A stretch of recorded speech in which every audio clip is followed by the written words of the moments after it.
దేవుడి కంటే ఎక్కువగా ఏది ప్రేమించినా అది విగ్రహారాధన. ఇంకొంచెం చెప్పనండి. విగ్రహారాధన అంటే నా అనే స్వభావం అంతా చూసారా, అదే మన జీవితంలో పెద్ద విగ్రహారాధన. నా అనే స్వభావం వచ్చి నేనుంటేనే చేయగలను అనే స్వభావం వచ్చి చూసారా, అది నీ జీవితంలో విగ్రహారాధన. నా అనేది చనిపోవాలి. మనం దేవుని యొక్క మందిరాలకు వస్తున్న మనము మన జీవితంలో నా అనే స్వభావం ఎప్పుడైతే ఉంటుందో మన జీవితంలో పెద్ద విగ్రహారాధన. ఆ విగ్రహారాధన అనేది చనిపోవాలి. ఆ విగ్రహారాధన చంపలేకపోతున్నావు కాబట్టి నువ్వు దేవుని యొక్క రాజ్యానికి వారసులు కాలేకపోతున్నావు.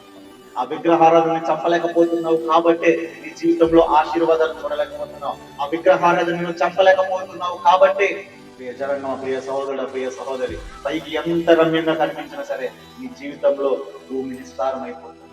నా అనే విగ్రహారాధన జీవించడం. ఈ రోజు ఆ విగ్రహారాధన దేవుడు చంపమన్నాడు. ఇంకా ఎవరి మీదైనా కోపాలు పెట్టుకున్నామేమో, క్రోధములు పెట్టుకున్నామేమో, కక్షలు పెట్టుకున్నామేమో, ఇక్కడి నుంచైనా వారు మనం క్షమించిపోయినా మనం వారిని క్షమించాలండి.